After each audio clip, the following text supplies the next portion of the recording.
budget, so 16 multimeters tall plot, the 16 mystery devices. Don't know what it is yet. I bought. I think the only hint is I need them anyways. Really didn't bother buy these. That's a big hint actually. Don't OSN me because you'll ruin it. Right. So we're doing a hardware reverse engineering workshop.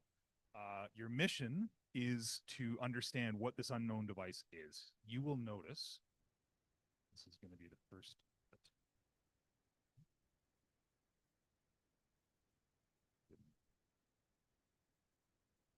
I have a camera.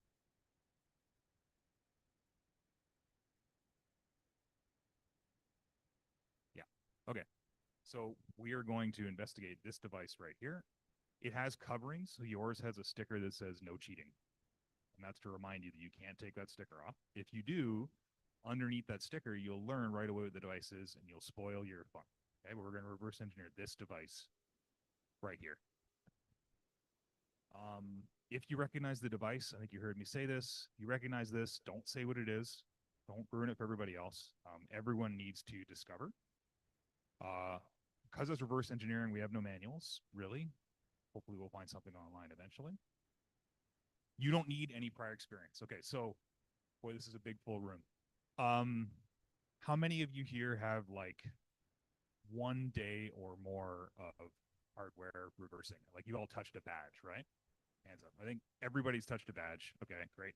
How many of you have actually reversed a NorthSec badge before? Okay, so some of you, that's good. Okay.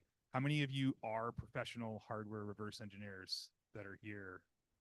Yeah, that's good. It's a good thing because you'd be in the wrong room. That's good.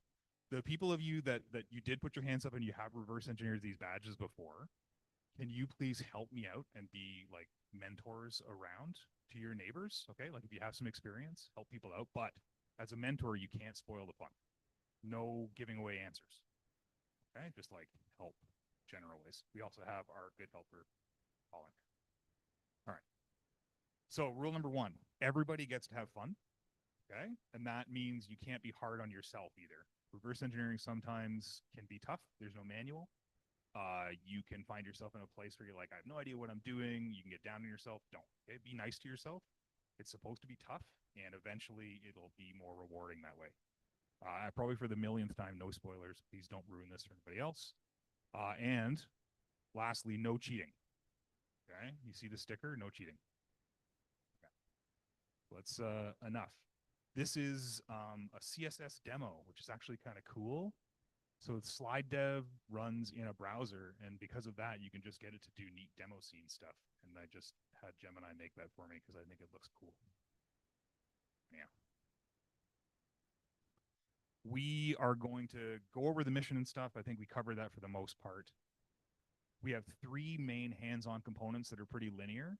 Okay, and this is following like a process that we recommend that you can repeat, the first 3.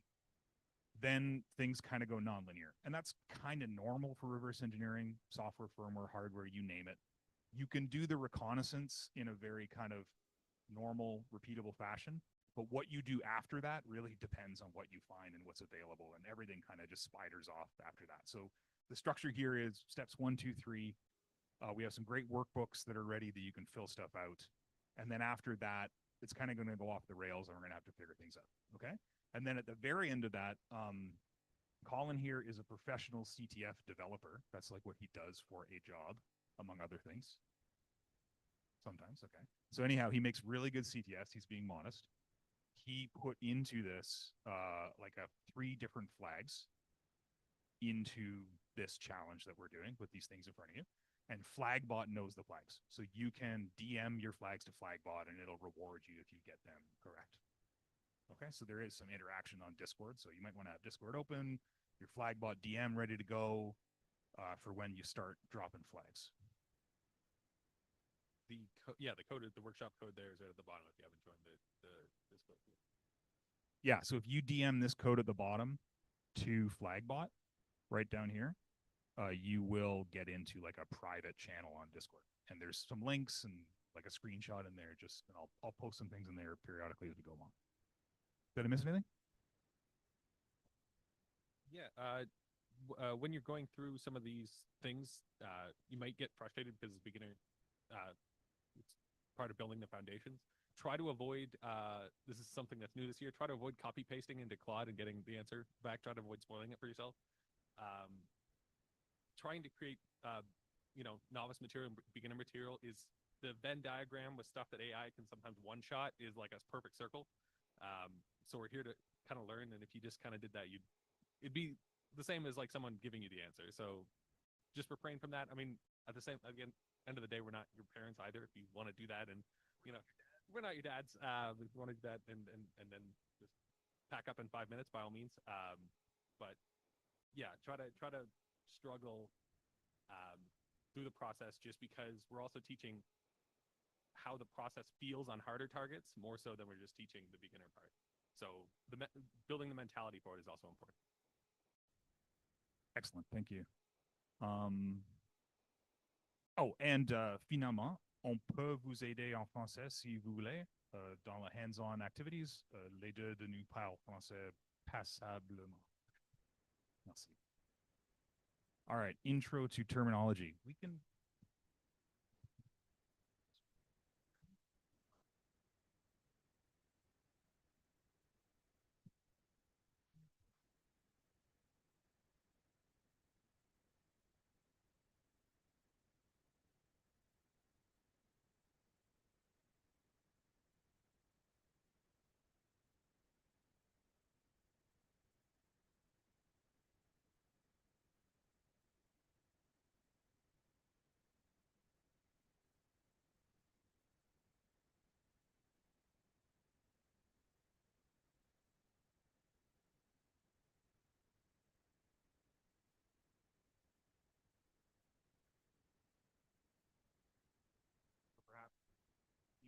I think in the room, you guys can hear me pretty good, right? That's mostly for this. Okay, so terminology. There's a lot of different things to try to learn about. Basically, a PCB is anything that is a printed board, right? And we call it a printed board because the way that they make all this complicated stuff is through a process called lithography, which is a form of printing, right? So they print a mask, which is like the part that they want to allow, and they use the mask to remove. So this PCB starts as copper on top of fiberglass. That's the FR. Right? And then they put on top of that a coating, a mask, that prevents exposure from acid. To preserve the copper they want to keep, and they remove the copper they don't. And that's the printing process. That's why we call it a PCB. Printed circuit board, as opposed to really old circuit boards where you flip them over and you run the wires back and forth. Printed. You're going to have things on here that might be a microcontroller or not. There might be things that are transceivers or not, okay? Microcontrollers in the back. Yes, I can try. How about we'll bring the gain up? Might help if I sit down. Okay, let's try it this way. Is this better? Okay, I know you can't see me, but now you can hear me. Okay, microcontrollers are basically computers, really small computers, okay? Transceivers are things that convert from one voltage level to another. You can kind of leave it at that. You can always Google that. Silk screens are these little markings that you see on PCB. You see this V 1.0 in the front of your board, right? That is a silk screen marking, so-called because of how they apply it. They apply it by putting down another type of a mask, and then they scrape a paint through a silk screen the same way that your t-shirts are made. That's why they're called silk screen markings. You'll also see silk screen markings on the back, right next to these holes. These holes are called vias, because they route via the center of the board. They're called a via. Is that better? Oh, thank you. Watch out for feedback, though. Look out. We're gonna get it.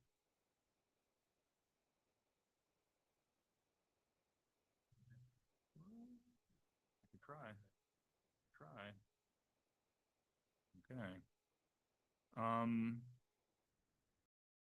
Very difficult. These parts right here are through hole parts. Okay, so you can, on yours, I've covered this up with a sticker, so you can't tell, but because I cut them close. On this one, you can see it. The pins stick all the way through, and there's like solder grabbing the pins.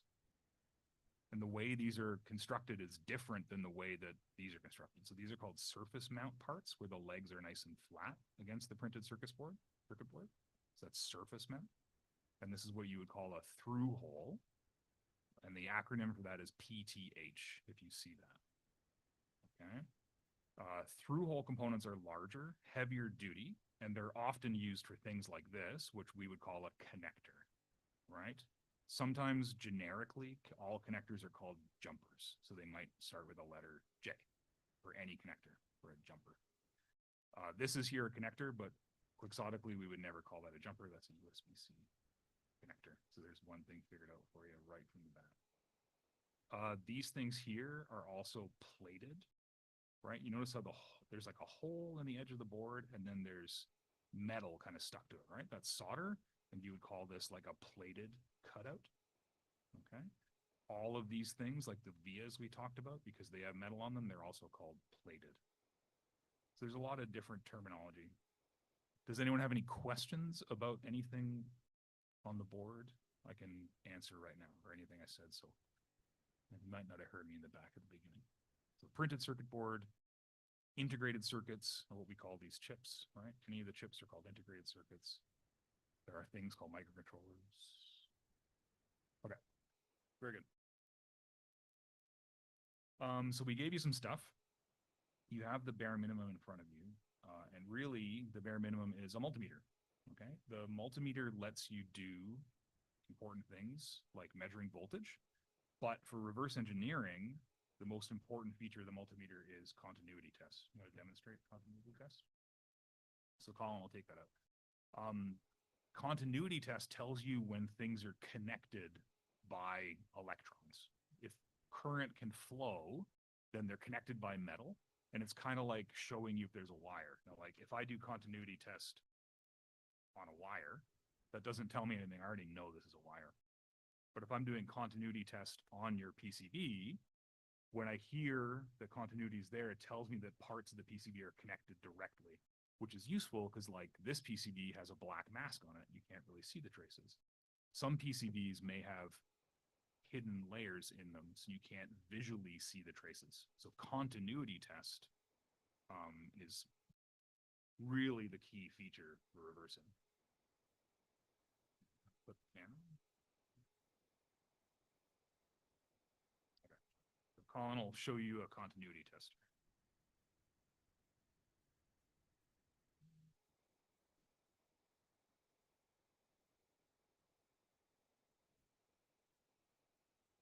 Let's put people these here.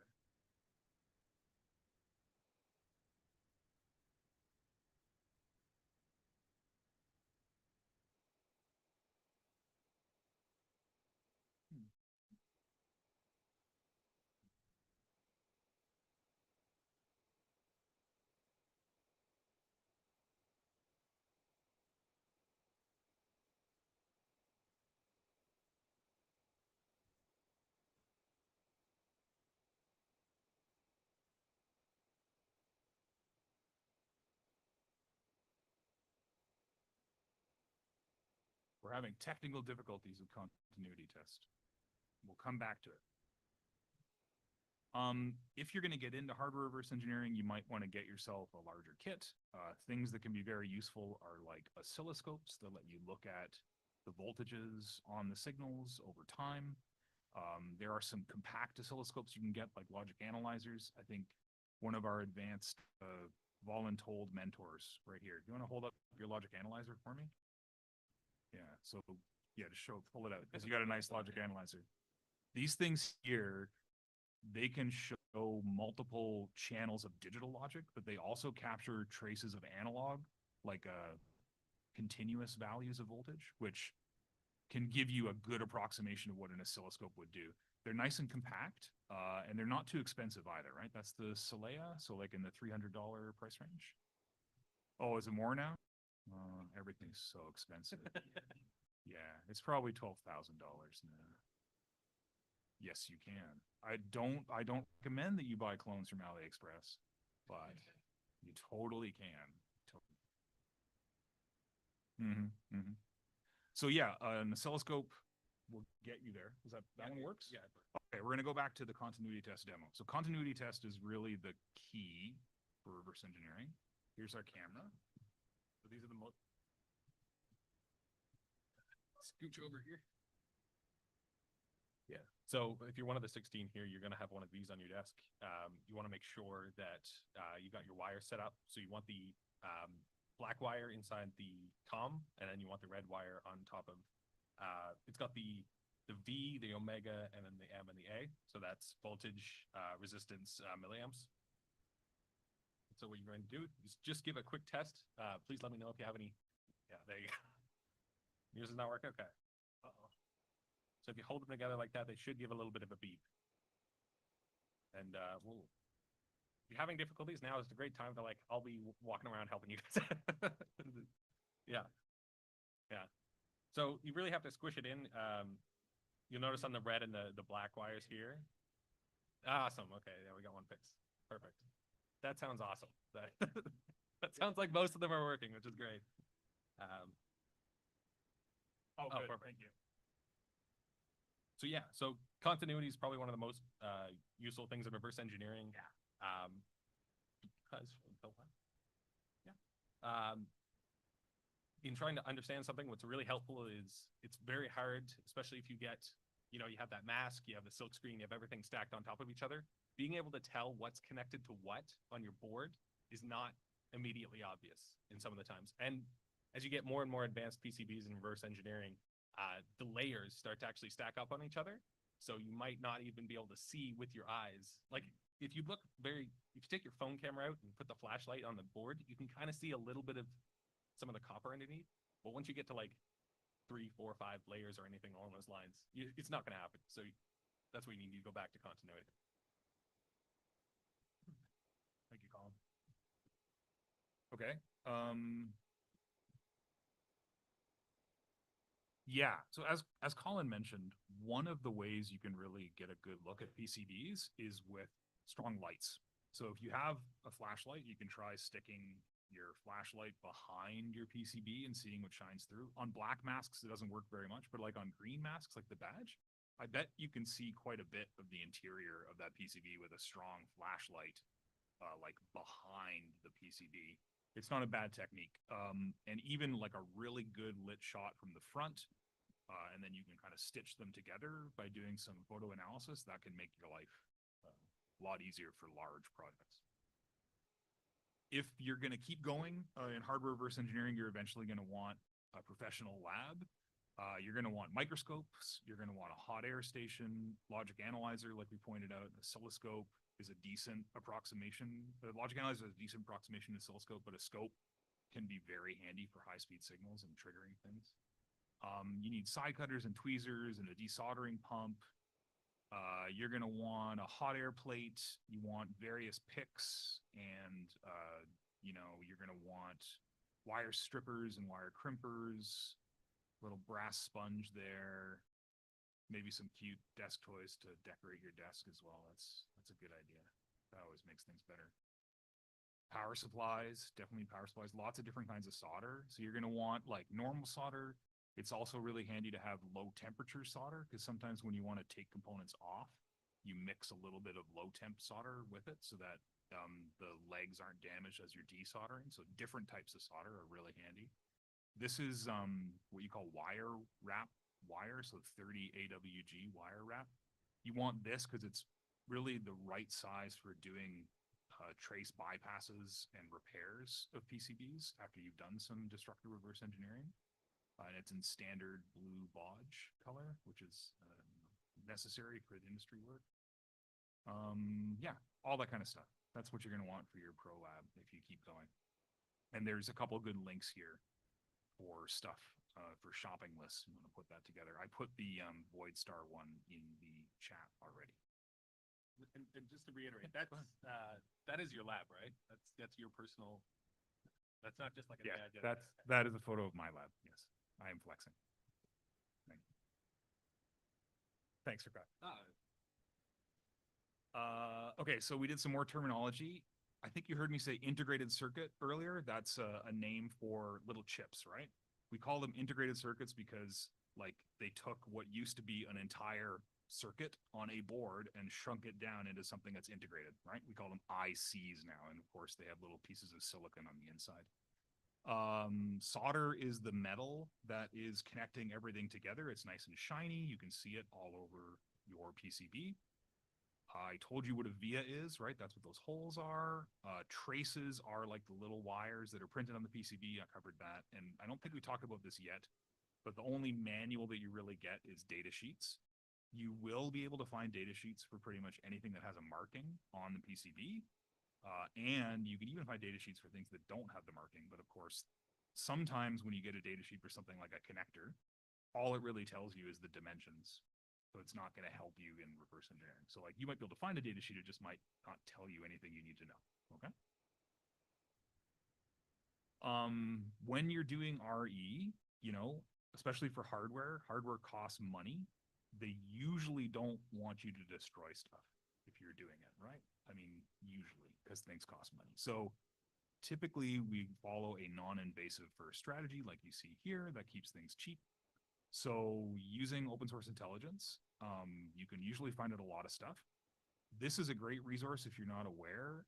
In order to get an FCC license to operate radio equipment in the United States, they have to actually submit shots of the interior of their products. So you can get like decent resolution photos of PCBs on the FCC site, and there's a couple different sites that index those that have come and gone over the years, but you can find shots just based on FCC IDs on the back of like devices. I don't know if I have one in front of me. The multimeters almost certainly don't have the license, but you could find one for sure. So that's how you accumulate all that stuff. You obviously can take very nice photos, read all the silk screens, and take very good notes. And all of this is non-invasive and helps you put together your picture. We're going to follow a flow of what are all the major blocks on the board. Then we're going to do the flow of how do they all connect individually, like by the traces, like what is the nets? So that's another terminology. Net is another word for like connected traces. It comes from the schematic design part of the electronics. And then once we know the nets, then we're going to do a block diagram. And by the time we get to the block diagram, then we'll understand what the device is in front of us, and then we'll have other avenues to follow. So that brings us to our first hands-on activity. Why don't we split up those sheets and we'll hand them out. Colin has made these workbooks. Yeah, okay. He's going to hand them out. So the workbooks are going to help you go through the 3+ hands-on exercises that we have. They have nice little areas where you can fill in information using, you know, pen and pencil. In addition, if you prefer to work on your laptop, there is like a Excel sheet that I put in that Google Drive. So you can pull down that Excel sheet and fill that out if you prefer to just type things out. It's no problem. We're going to take about 15 minutes for you to go through this activity. I want you to write down what are all the connectors you see. Can you describe them? Can you give them a name? It's okay to like, oh, where did Colin go?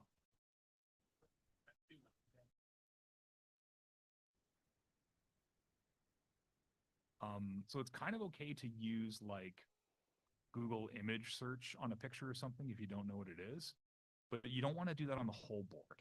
If you show Google image search like a picture of the entire board, it'll just tell you what this thing is, and that's going to ruin your fun. Okay. If you don't know what something is, you're welcome to ask one of us. We can come and help you. So that second page, that's for the next lab. We want you to just kind of, yeah, see this one here with the, yeah, exactly. We want you to name the major components, okay? There's silk screens on this, so make sure you write down like what are these silk screens, where do they show up? There are some integrated circuits, there's some chips on here, and I want you to identify those chips. So what are the part markings on it, and maybe what is its purpose, just based on the part markings, okay? And then in about 15 minutes or so, we're going to come back together and I'm going to tell you what you should have discovered. So like, don't feel like if you don't get it right now, you're not going to get to the end. We're going to make sure that everybody gets to the end together. Okay. So I'll turn off the mic for a second. If you have any questions or if you need any help at all, put your hand up and Colin and I can come around and help you. Take good notes. Good luck.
10-minute check. So 5 minutes more left for more component identification. I just want to check.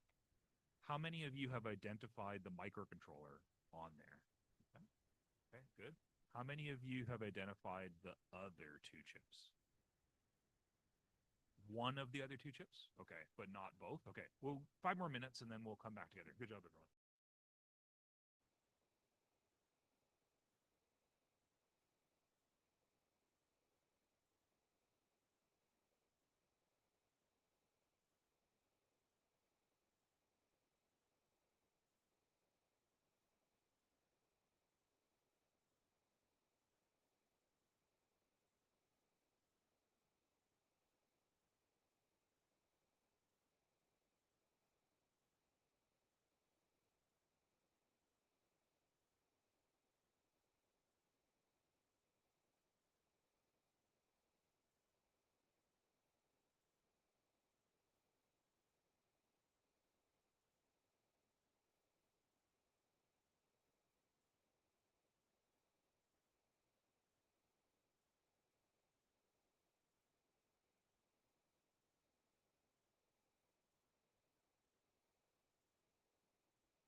The Vias are really okay.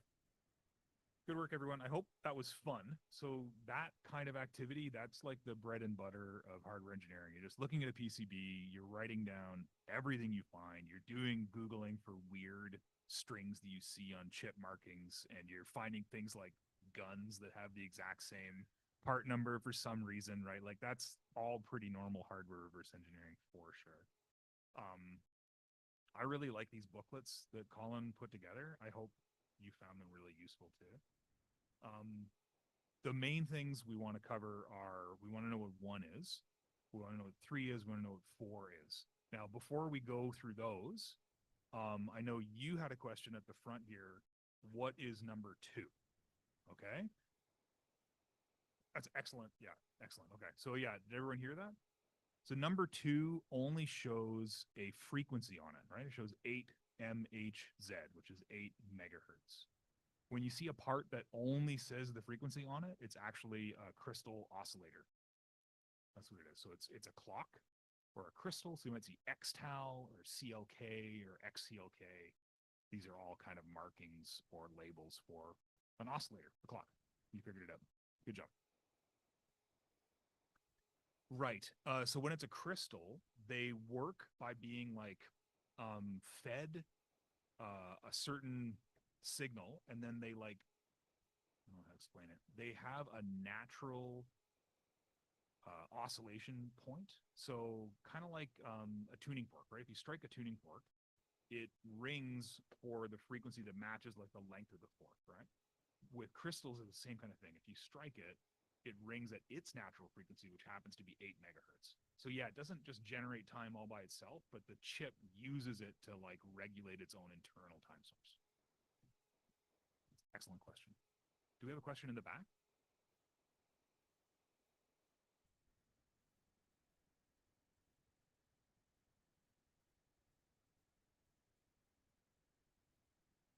Interesting. So the question is, if the clock is built into the board, who makes the clock? Okay. Like, so in this particular case, the clock is soldered onto the board, but it isn't built into the board. Yeah. And so we wouldn't necessarily think that the manufacturer of the crystal is the manufacturer of the device in this case, because usually these things are all kind of assembled in one place by a manufacturer. I don't know if that answers your question, though. Is that what you're asking? Okay, great. Great, good question. Thank you. All right. So probably the biggest one you want to know on this is number 1, the brain, right?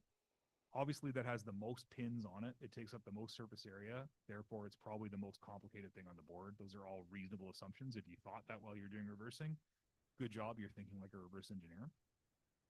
It has a silkscreen marking on it that makes it very clear who manufactures it. So who manufactures this chip? Anybody? Anyone figure out who the manufacturer of that chip is?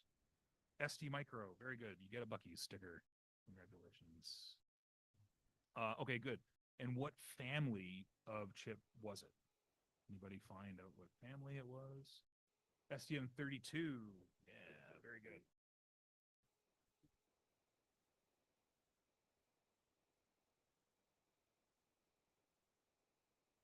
Yep, STM32. Okay, very good. And what about this one down here, number 4? Okay, so number 4, we haven't buzzed anything out. We haven't done any continuity testing, so it's not clear. But this part number 4 is kind of central to the board. It's connected to a whole bunch of different things. Did anyone figure out who makes that part? No, that one's harder to find out who made. Did anyone figure? Sorry, go ahead. That is its function. It's a voltage regulator. Very good.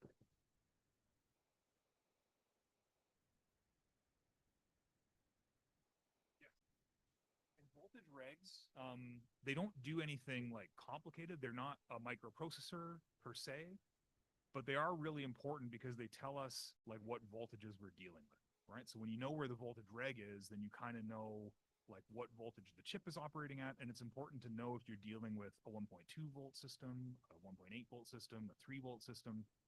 Bad things can happen if you connect your 5 volt serial adapter to a 1.2 volt chip, right? You will let out the magic smoke, and then you will not be able to hack the thing anymore. It will be unhackable as a brick. Did I forget anything? Okay, then the most important part, and this is the part that kind of gives away what the device is this number 3. Okay, did anyone figure out who makes number 3? CSC? No, I don't think so. SIT, yeah, yep. So it actually that might be true because the thing about these things is they're cheap and they substitute these parts all the time. So that is possible.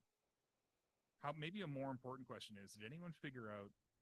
Okay, so when you're dealing with this stuff, it's really common to have clones of things. So what's happening on this board is you're probably right, and you're probably right. This is a part that's cloned all the time. And the way clones work is companies will actually decap the chip.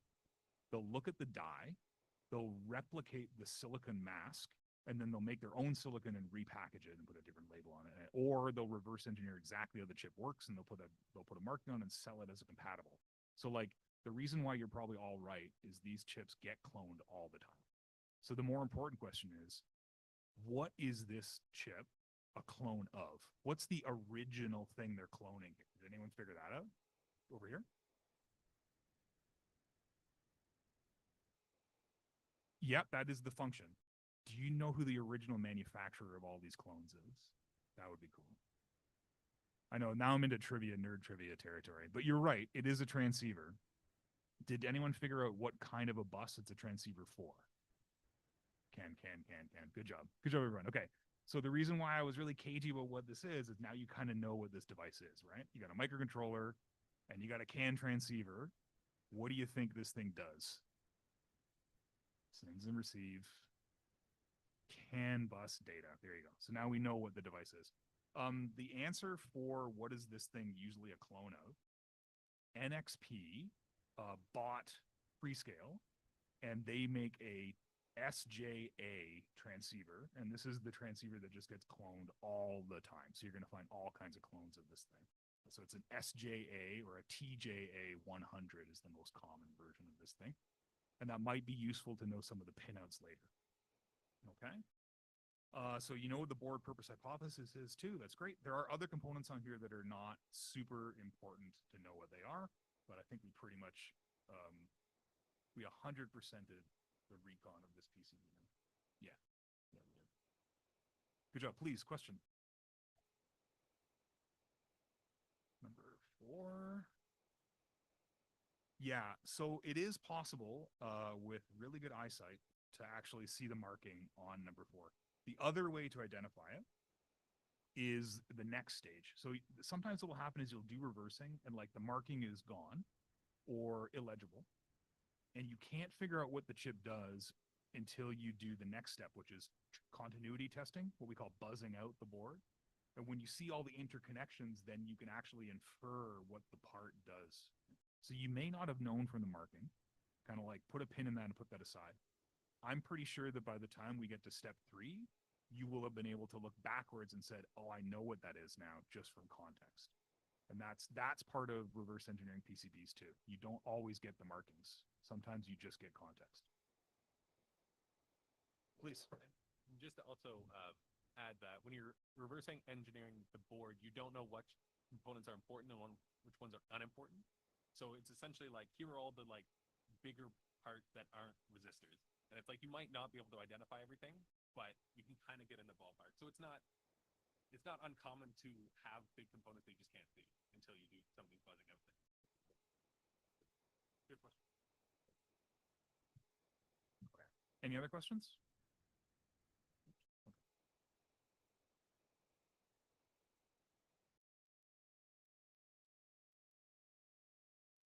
Oh, yeah. So it is pretty common to have components close together. One of the things that's uncommon about this board is now we know this is a voltage regulator, but the voltage input obviously is all the way over here. So it would have actually been way more normal to have the voltage regulator be somewhere in between the USB connector and the microcontroller. It's actually weird design to have it down here. Because we're dealing with 5 volt to 3 volt, the circuit board designers probably didn't care too much about separation of those voltages. But if you're dealing with systems that work in moist environments or dusty environments, you'll have like actual physical separation between input voltages and lower voltages. And then you can just look at the board and be like, oh, there's a giant gap in here.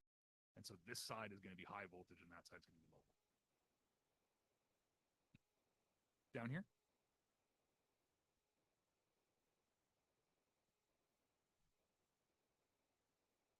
Right. Oh, very cool. So you were actually already investigating the resistance of the board with your multimeter?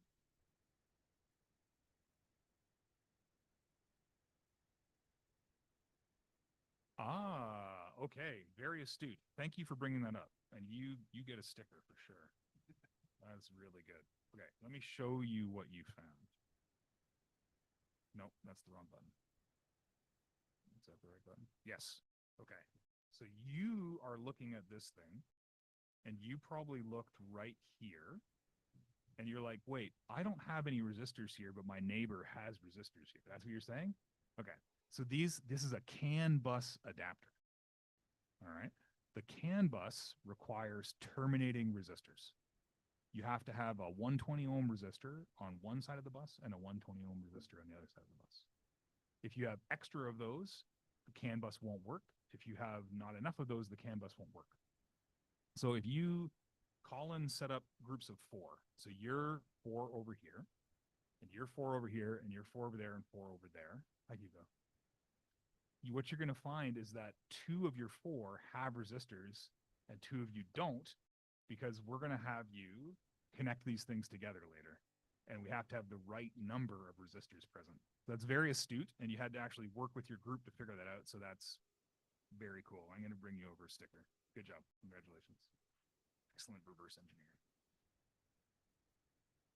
We are going to move on to our next hands-on, right? This one's going to take more time. Wait, that was our first hands-on. Sorry, this was the hands-on we just finished. Ignore me. Here's our review, right? This is the TJA series that I talked to you about. This is the particular number of the brain. I think what I'll do is I'll put a screenshot of this in the chat so that we all have the exact same information going forward. Give me a second to do that. If you're in the workshop channel, you should see a screenshot hitting the channel in a second.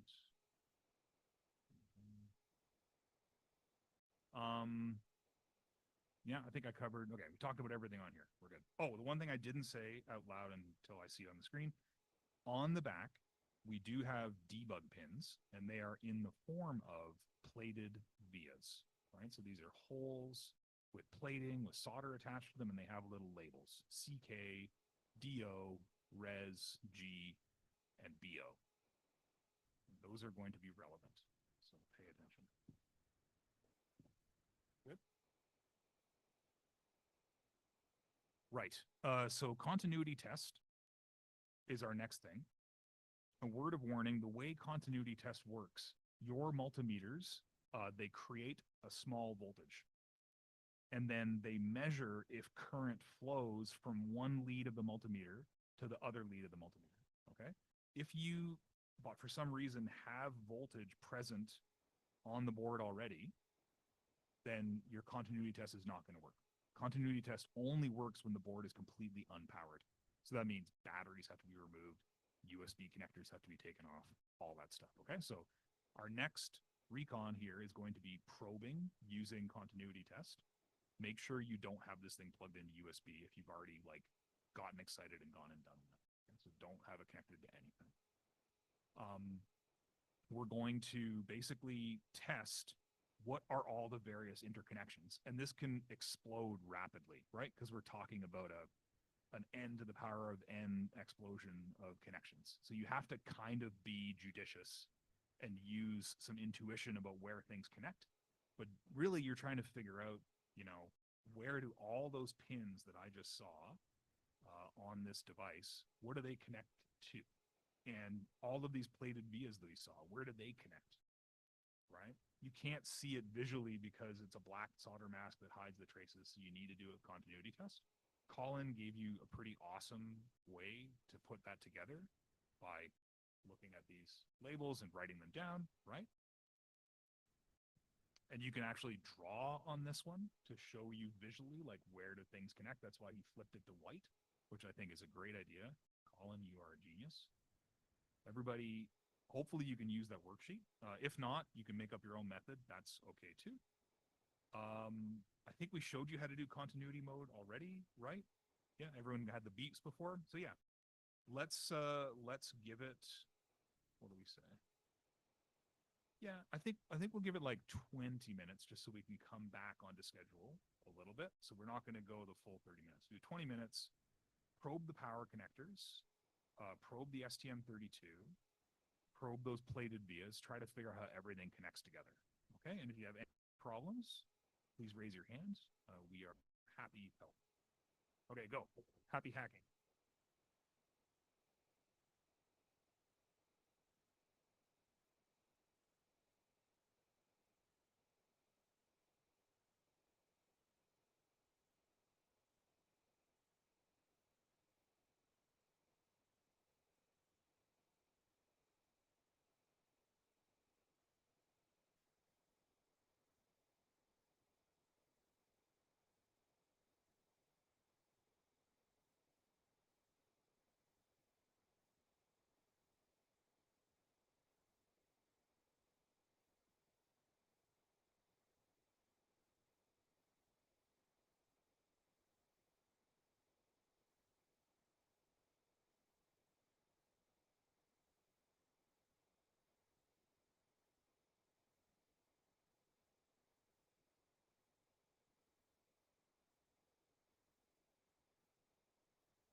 with 10 minutes left on this hands-on lab, we had a great question at the front. Has anyone noticed that the LEDs light up sometimes when you're doing this? Yeah. A little bit, right? Because the your multimeter actually applies a voltage to the board to test continuity. So when you're applying this voltage, sometime that goes across the LED. So it means you did touch an area that is somewhat related to LED control, one way or another, which is an interesting side effect. Great question from the front. How many of you have looked at the silk screened vias, the debug pins? Yeah, good. So you know on the back of the board, there's the pins that have the debug markings on them. If you haven't started tracing where those go, I think now would be a good time to shift your focus to where do these vias on the back go. So put one probe on a via and then start searching on the rest of the board for where it goes. They have we have 3v3, we have BO, we have G, Res, DO, and CK. Okay. Yeah, all of those would be really good to know. A couple of them you can probably guess right off the bat. But if you haven't already focused on these vias, now would be a good time. 10 minutes to go.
coming up on time.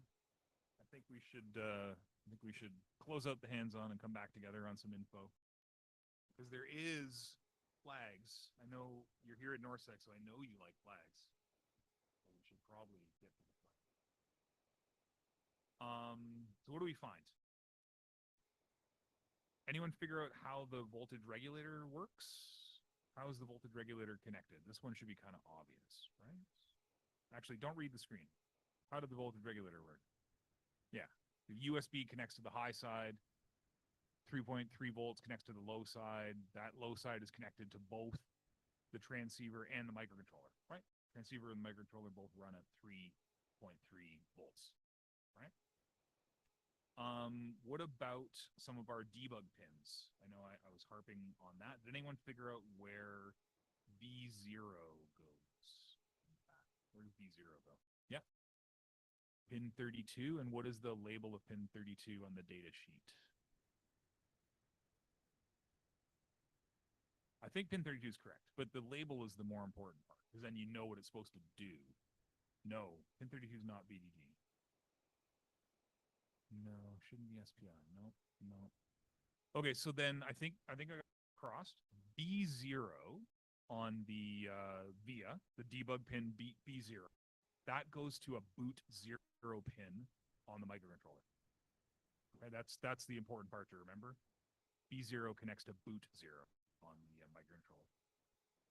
44? Okay, thank you. So it should be a pin 44. What about the G and the 3v3? Anyone figure out what the G and the 3v3 are on the back? G is ground. Perfect. What? G, yeah, pin 20 might be connected, but it's more important that G is ground. So it's connected to all the grounds, right? All together. And then what about 3v3? Nice. The voltage. So we know we have high voltage and we have ground in the back. Were you going to say something else? Yes. Correct. So excellent question over there. Is this pin numbering rotated? It is. The normal way you would number things is this would be number 1 right here, because that's where the pin, this is like a pin 1 marking. Sometimes it's a corner of a chip that's cut off. Sometimes it's a circle. Sometimes on the PCB, you'll actually see like a silkscreen marking on the PCB telling you where pin 1 is. In this case, we would have put pin 1 here. But, I mean, like, this is note taking. I mean, yeah, obviously you have to get things straight in the end. You may not always have a marking. I was talking to somebody in the back earlier.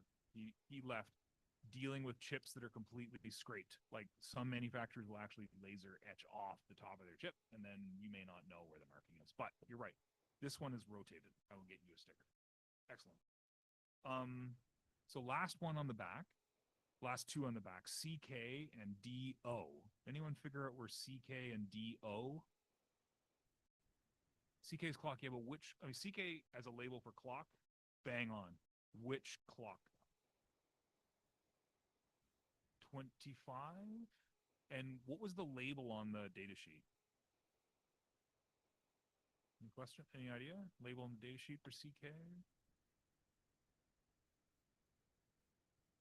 So the data sheet should have showed you PA14 would have been the data sheet label for CK. Okay.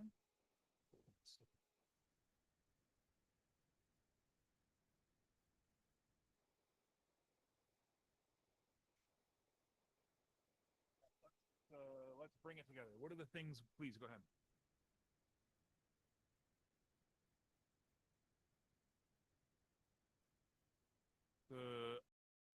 It does connect.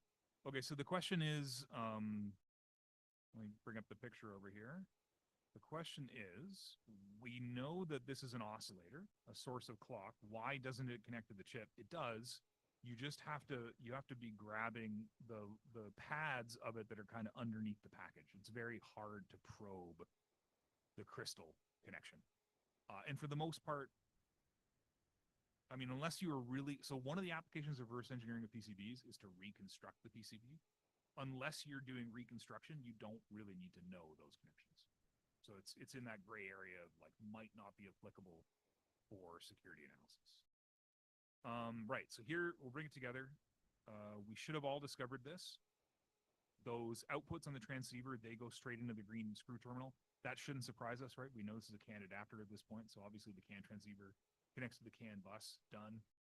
We do have TX and RX that are connected to the transceiver, and that should match what the datasheet says is the CAN peripheral inside the microcontroller, right? So those should be CAN-specific pins in the microcontroller. I also gave you some very important hints about where those vias, those labeled debug pins go, right? And we know what the power is. So I'll put this in chat so we can all be on the same page. And then we will move on. Okay. What do we got next? So now we know what are the major parts of the board. We know quite a few of the connections. In this case, because it's a CAN adapter, we kind of know like the data flows from the USB port to the microcontroller to the CAN transceiver to the connector. Like the block diagram is kind of linear on this thing, but in a much more complicated board, you will find that making a block diagram that shows you like a synthesis of the things that you've written down can be really, really useful. So I want you to go through the activity. We won't spend a lot of time on it, but I want you to draw a block diagram about what you learned, just so that when you encounter your next PCB that you don't know what the heck it is, you can look at the block diagram and it might show you what it is once you write the block diagram, okay? So that's our next hands-on. We'll just spend like 10 minutes on it. A piece of paper, mermaid diagram, PowerPoint if you want to feel like you're at work. Do a block diagram.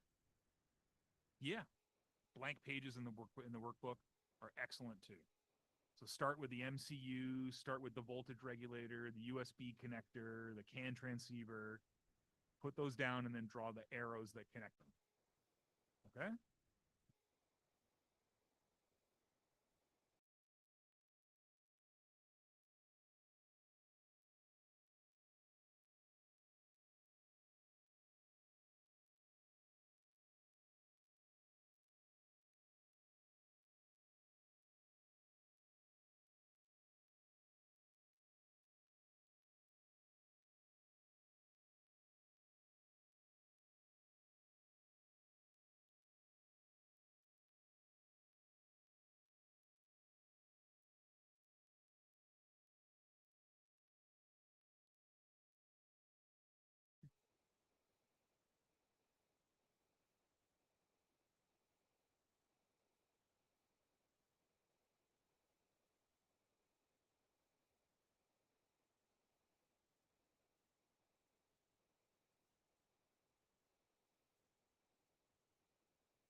So you you can do the level of detail of nets, but I'm sure if you did, you would be lost in the forest, right?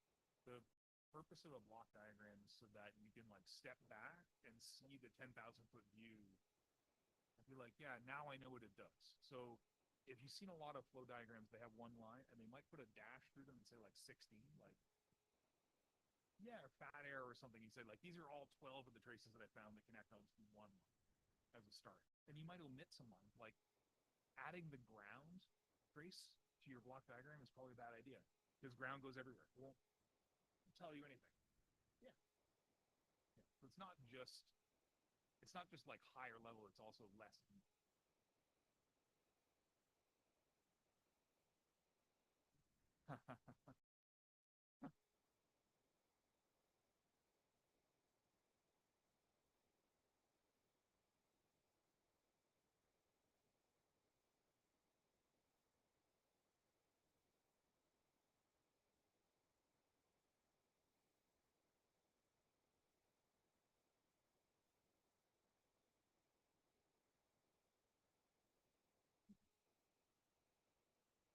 Okay, that's been like 8 minutes. How are block diagrams looking? 2 minutes, 2 minutes to go. Yeah, time goes fast. And especially when you're having fun, time goes fast.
Yeah, good. This will be a challenge, but I wanna actually show people's block diagrams, but I just realized it's all upside down and it's mirrored. Ooh, this is gonna be kidding. All right, who thinks they have a great who has a great block diagram that they want me to put up here in stream? Yeah, I think it is this guy too. I agree. Your partner pointed at you.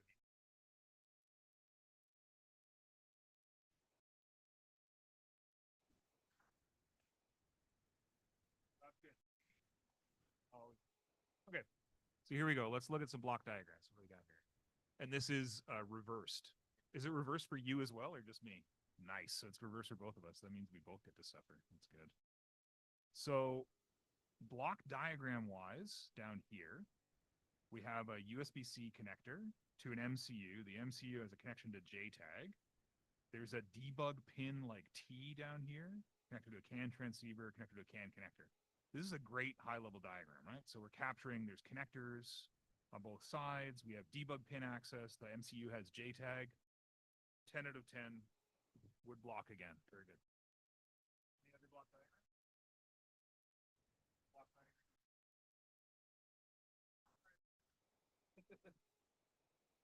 Genuine side effect. Okay. Let's look at my terrible block diagrams then. Okay, so very similar to the one we just looked at. There is CAN pin connections to an output interface, right? I know what the labels of those are. Those are handy to know. It's good to label your connections. You might even like group these and say it's like 2 pins, put a number 2 or a number 5 between them. I do include the power regulator because I have been burned in the past where I've connected a 5-volt adapter to a 3-volt system or other. So I like to remind myself that this domain is 3 or this domain is 1.2 volt to protect myself from that kind of damage. You'll notice I don't draw the ground connections because like ground would go everywhere. But you might find yourself in a system that has an isolated power domain In that case, you might want to draw like, here's one ground plane, here's a different ground plane, and teach yourself about where the breaks in the ground planes are. That can be useful information too. But yeah, I think this block diagram is reasonable. I made this one with Mermaid. The nice thing about Mermaid diagrams is you can just type in the text and hit a button and it'll show you the layout so you don't fuss around with things. So maybe you like using Mermaid as well. I recommend it. Yeah, that's good. Does anyone see anything on the block diagram that has completely surprised them? Doesn't make sense at this point? Anything jumping out at you that we missed along the way? Please. The D? Oh, yeah. Great question. So what's the D stand for down here? I know that because I've done USB designs before. That's the data plus data minus. So it's a differential bus. Old USB before USB-C had 5-volt ground and D plus D minus. That's just what it gave you. That's just me using my previous knowledge. Good question. Thank you. Any other questions? So I think we're all on the same page, right? This is a CAN bus adapter. The data flows in and out of this thing, and there will be flags. I promise. I promise there's flags. Okay. This, I'll put that screenshot in chat, and we'll move on.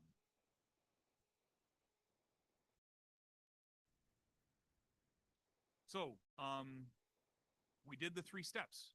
We're done, right? We understand it. We're not done. We're not done. So this is where things can go nonlinear. You can use this process for pretty much any PCB, but at this point, you kind of know what the PCB does. You know roughly how it's doing it, like with the parts. But the more important part is like, well, how is it actually doing it? Like, how does the CAN data actually flow from the USB connector to the external world? Or like, how does, these debug headers for JTAG actually work, right? Like, what's that next level? So this is the point where I put this slide up just to remind you, things go nonlinear. You have to decide where to go next. Eventually, you have to go everywhere, right? To finish RE, you have to actually cover the entire map. But you can't do everything all at once. You have to pick a direction. Okay, so now we've looked at it. Just shout it out. What is something that we haven't looked at on this board so far? Anybody over here? Actually powering it up. That's true. Very true. Excellent. Anything else we haven't looked at yet? The firmware. We haven't looked at the firmware either. Yep. So these are on our hit list. The debugging, the programming pins, so the JTAG. So we haven't powered it on. We haven't looked at the firmware. We haven't looked at the JTAG. Is there anything else we haven't looked at? And plugging in the green part, the green connector. Yeah, excellent. So that's like 4 things, right? We haven't powered it on, connected to our computer. We haven't looked at the firmware. We haven't looked at the debugging protocol, and we haven't actually done the CAN bus. Excellent. Now we have to pick one way to go. I'm going to force us go one way, but like, if you were doing this yourself and you didn't have an instructor at the front of the class, you would just have to pick one of those and then see what happens. At some point, the process becomes nonlinear. You got to figure it out. We are going to make you next go to hands-on dynamic analysis. This is where you actually run the thing, okay? So let's plug this into our laptop. Okay, 5 minutes. Please execute my payload on your laptop. I hope that's a fully authorized corporate device. That would be preferred. Thank you. And tell me what you see when you plug it in. What do you find? What is available? You don't need to tell me your password. I will already have had it.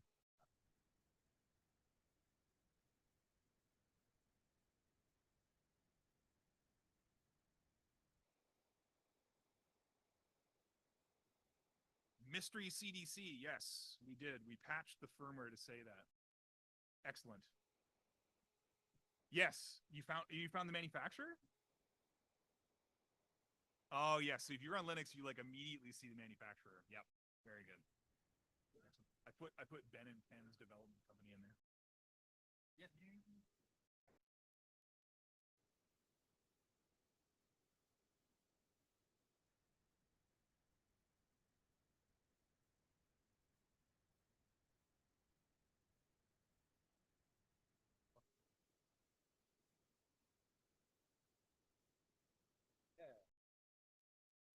Okay, so yeah, you should see a mystery CDC device correct? Everyone see a serial port?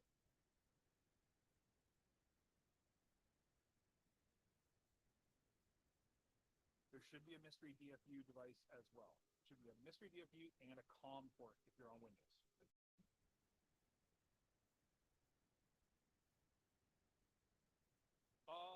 For this part, Linux is okay.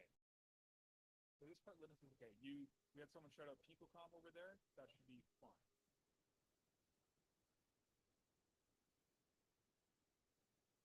Okay. So you should see a serial port.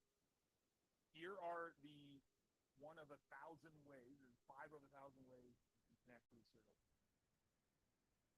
And some of them are actually websites. So using a web browser and web USB and the magic of 2026 and open source developers, you can actually connect the serial ports with your web browser now. It's not the future we asked for, but it is the future that we have.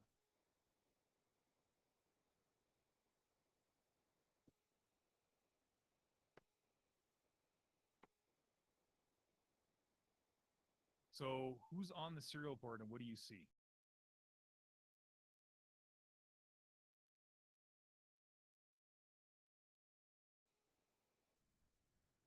A serial port?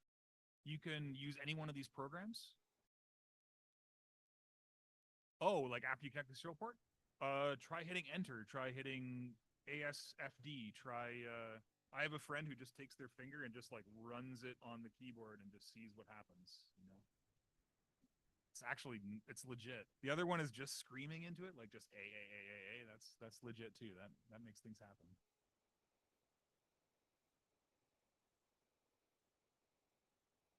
Okay, so excellent question.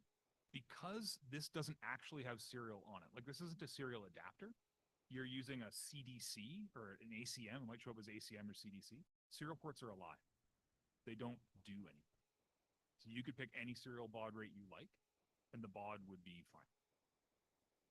A bit rate, baud rate. So.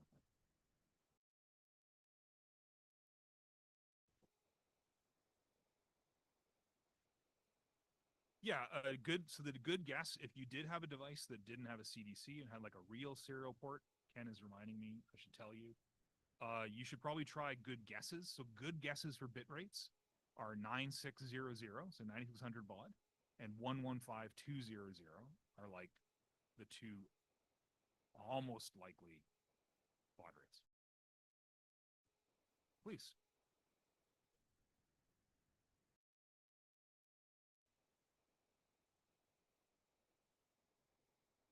Can you show how to find a COM port?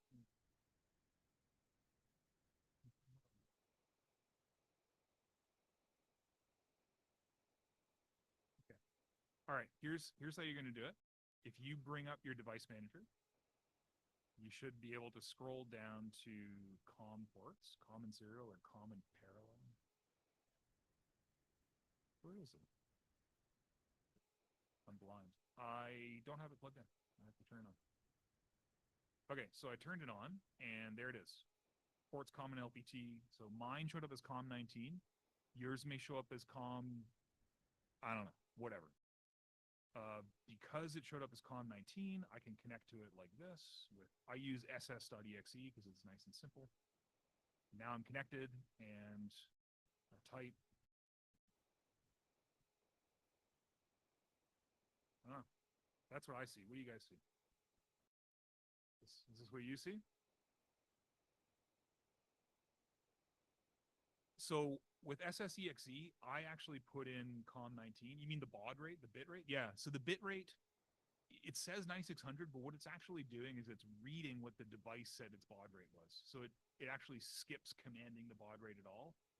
If I put in any baud rate, it would work for this device and for ACM devices. If you have a serial adapter, that's not the same thing. Yeah. But yeah, in this case, like we just get this back. Now, it doesn't mean that nothing's happening. I actually see what I'm typing. Like, it's actually echoing back. Like, the default behavior for serial terminals is not to echo things back. In fact, if you had like TeraTerm or like a real term or PicoCom, you could go into PicoCom and be like, turn off local echo. Local echo is the thing that shows you the characters you're typing. Turn it off. You'll still see this stuff coming back at you. So in fact, it's not nothing is happening. The device is echoing back exactly what we typed to it. So it's not dead. You have a live connection. The firmware is running. It's reading your keystrokes, and it's spitting the keystrokes back at you. Unfortunately, that's all it's doing. So we found something, but it's a bit of a dead end. Okay? And yes, I'm sadistic, and I did that to you on purpose. Aha. But I promise there are flags. Okay? So what do we find? We found a serial port. We really get nothing to the inputs or the outputs. You could try more aggressively than I did. You know, we could try like flag all caps, give me flag, give flag, God, Joff. Nothing works. Help is good. Help. Nope, nothing works. I tried everything. So we're not gonna brute force this firmware. That's not what we're trying to do here. Let's move on. So we had 4 things, right? We had the CAN interface, we had the JTAG, we had powering it on, which we did. And then what was the other one? Your colleague, what did you say?